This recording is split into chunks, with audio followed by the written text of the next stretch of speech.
Hello everyone, this is Pete with Gallagher Family Discipleship. We're kicking off another week of Bible study, and this week we're in 1 Corinthians chapter 10.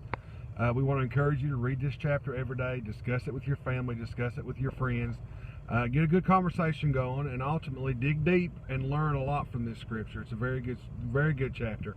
We're going to talk about the first 5 verses today, and in those first 5 verses, Paul gives the people of Corinthians kind of a history lesson. And he tells them about the Exodus, where Moses led the people of Israel out of captivity in Egypt, and they wandered in the wilderness. And he talks about how all those people were part of one congregation. They were all together. They all seen the miracles. They witnessed the Red Sea parting. They witnessed what happened to the Egyptians with the plagues. And they're all in this one congregation, but there was a difference. Not all of them got in. Not all of them made it to the promised land. So what Paul was trying to tell them is that just because you're a part of something doesn't mean that you're going to get through. And Jesus kind of reiterated the same thoughts in Matthew chapter 7 verses 22 through 23 whenever he says that in the last days that men will come to him and say, Lord, I prophesied in your name. I cast out demons in your name. I've done many great works in your name, Lord. And he will look at them and he'll say, depart from me, you worker of iniquity, for I never knew you.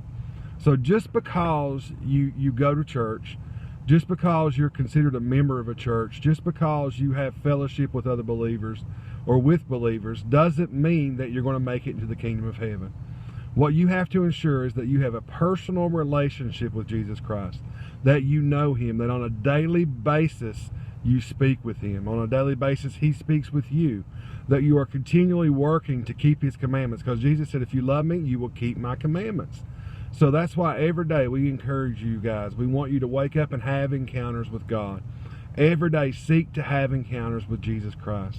Every day exalt God. Make sure that you're worshiping him. You're placing him at the head of your life. You're giving him praise and honor, but you exalt him in your actions and everything that you do. Every day edify yourself, which means learn more about Jesus. Read his word. Study it. Commit it to memory. Learn more about him. And every day encounter this world. One of the last things that he said was in Matthew 28, before he ascended back to heaven, was he commanded all of us to go and make disciples. So we should all be doing that. So going forward the rest of this week, study, get into the word, ask questions, start to get the thought process going. Reach out to us if you have questions, or hey, if you get some inspiration, let us know what you've learned. We would love for it. You guys disciple us. So until next time, God bless you and have a great week.